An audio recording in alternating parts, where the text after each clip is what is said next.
আপনার কি মনে হয় আপনার নিজের ভিতরে অনেক অহংকারের জন্ম হয়েছে?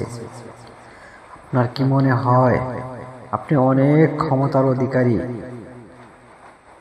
আপনার কি মনে হয় আপনার ভিতরে অনেক দাম্ভিকতার সৃষ্টি হয়েছে?